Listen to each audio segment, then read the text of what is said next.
next is Nadim Khouri, who's the Deputy Executive Secretary of the United Nations Economic and Social Commission for Western Asia. Prior to working at UN-ESQA, he was the Director of the Near East, North Africa, and Europe region at the International Fund for Agricultural Development. He also worked for 20 years at the World Bank in various positions related to economic, social, and environmental development in the Middle East, North Africa, South Asia, Latin America, and the Caribbean. So without further ado, Nadim, welcome.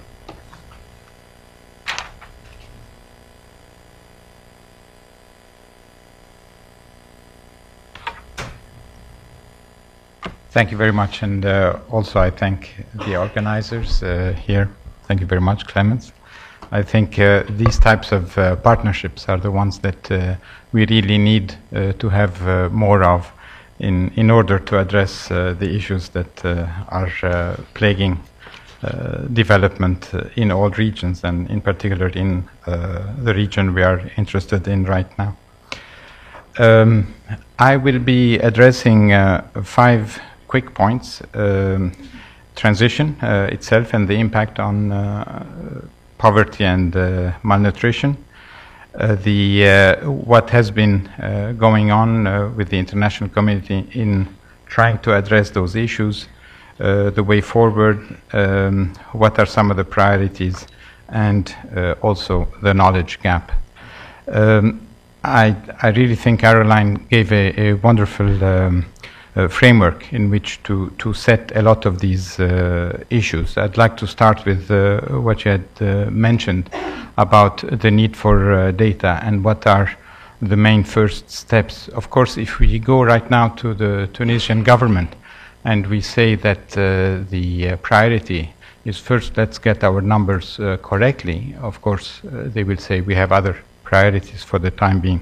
It's extremely important to start getting those numbers correctly, but at the same time to do things that address the main priorities in the street, on the ground, in the field, everywhere.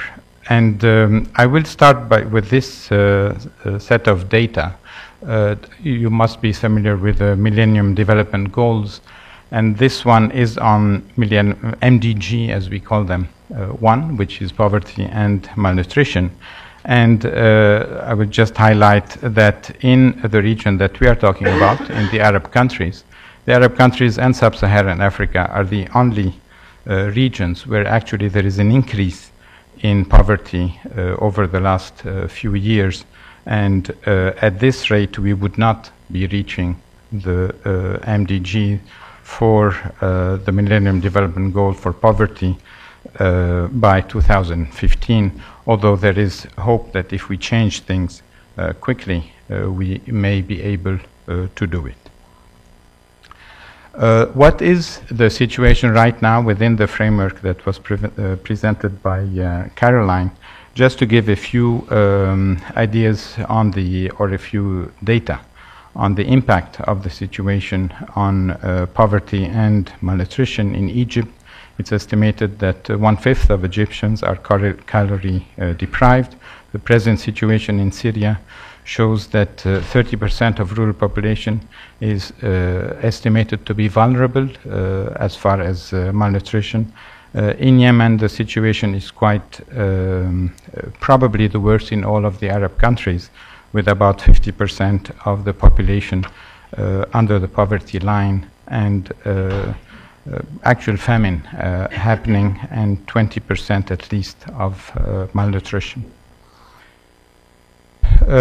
This is a complicated set of graphs. The only thing to look into, and again it links to some of the governance issues that Caroline was presenting.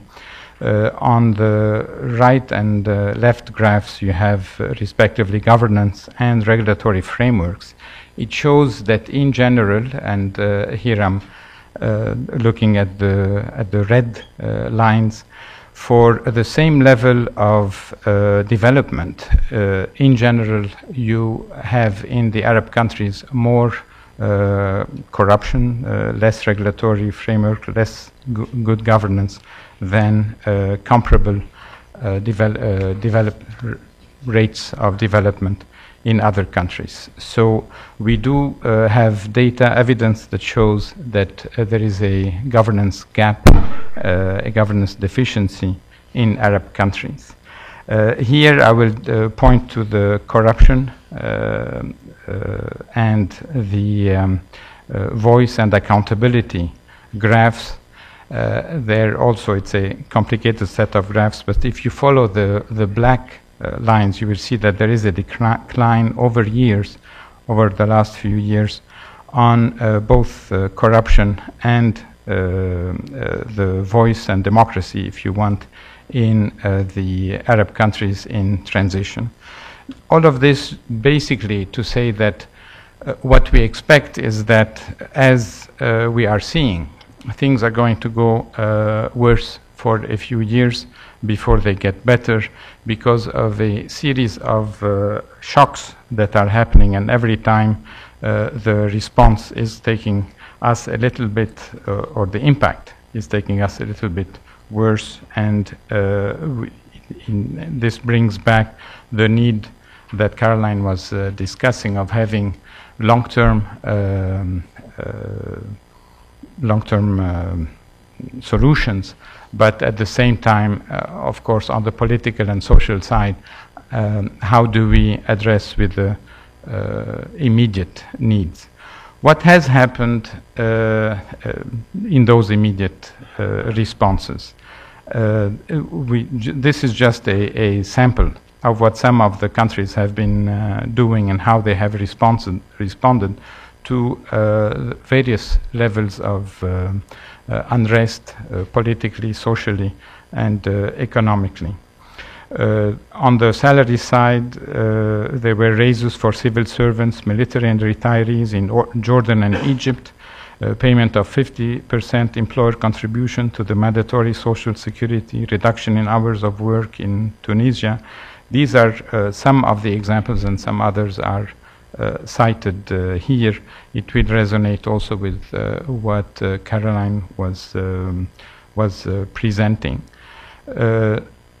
On the social side also, there were lots of hiring, lots of recruitment, and we can go into some of these examples that are presented in the slides at maybe during our detailed discussions.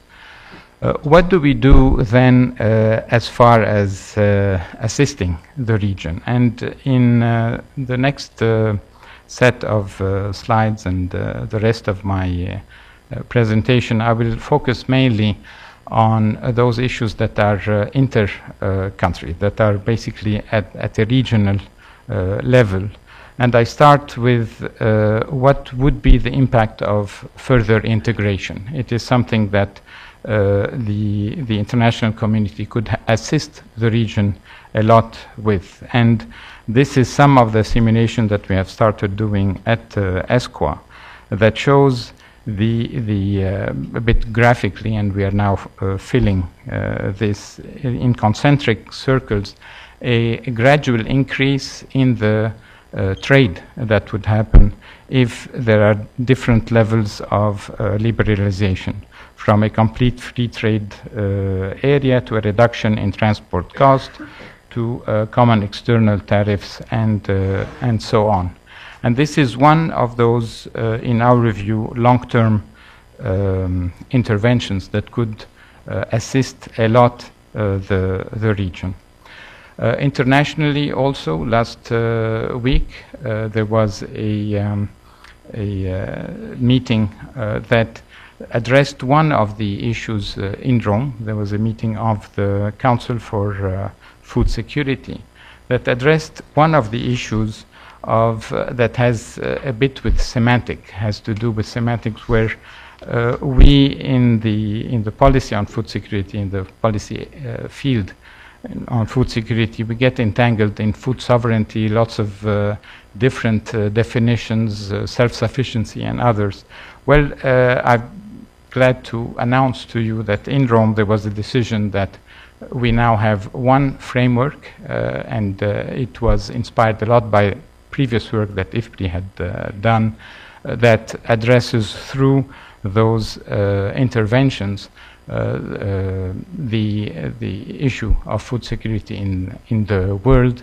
The first one, the twin track approach, really deals with the fact that we have famine in certain areas, and this is urgent, and we have other longer term issues. And then you have the other interventions, increasing smallholder production, excessive food price volatility, and others. We have a framework for action.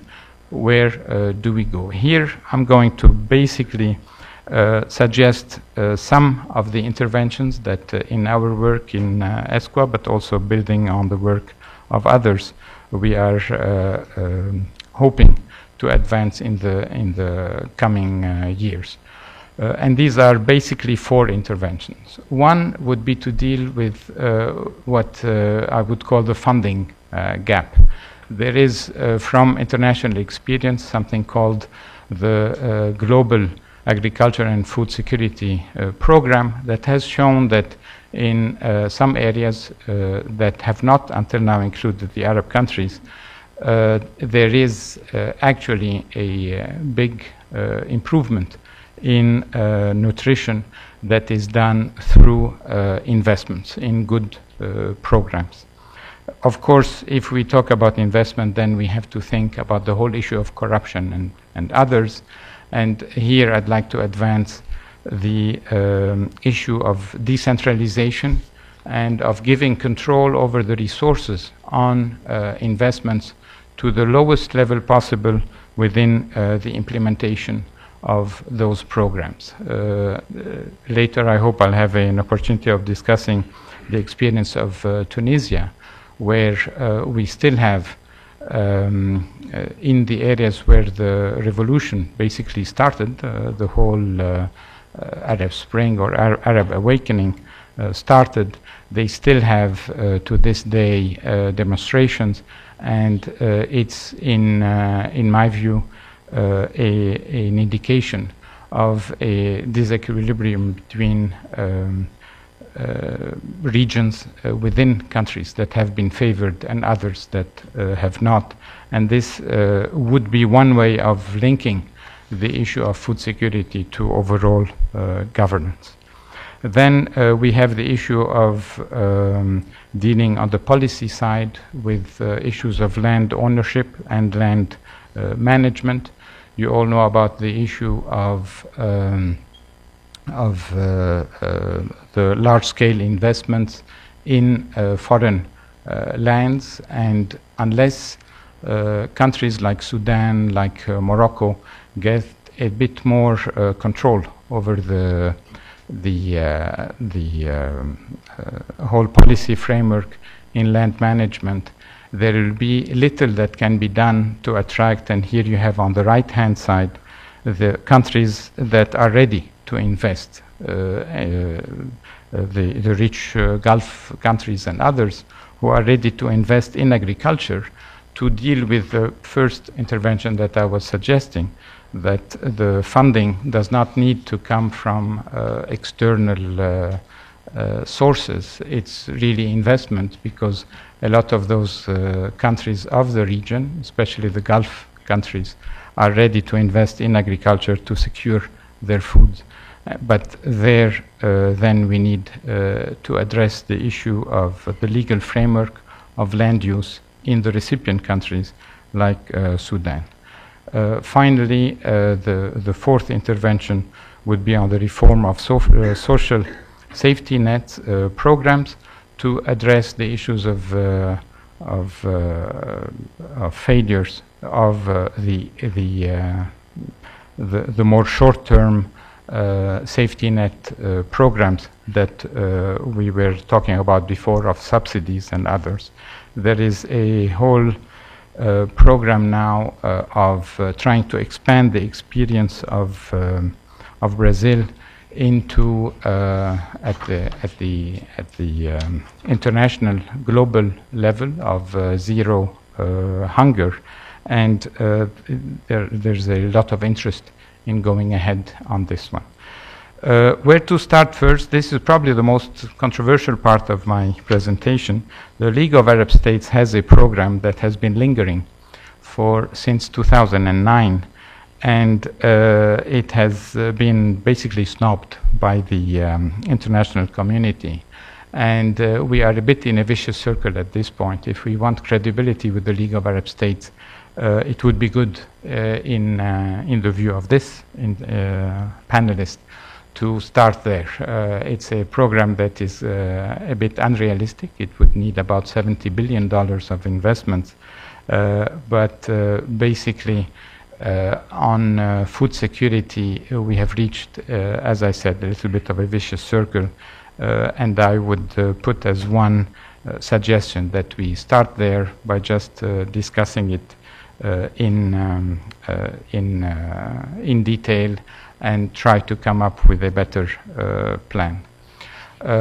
On the knowledge gap, I will leave you with those sets of suggestions that basically the transition and the food security to study the issues of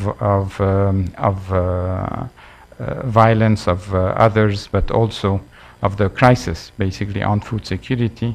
Then a set on the human development and food security, economic governance and the legal framework, and then finally on the increasing productivity and profitability, and on regional governance.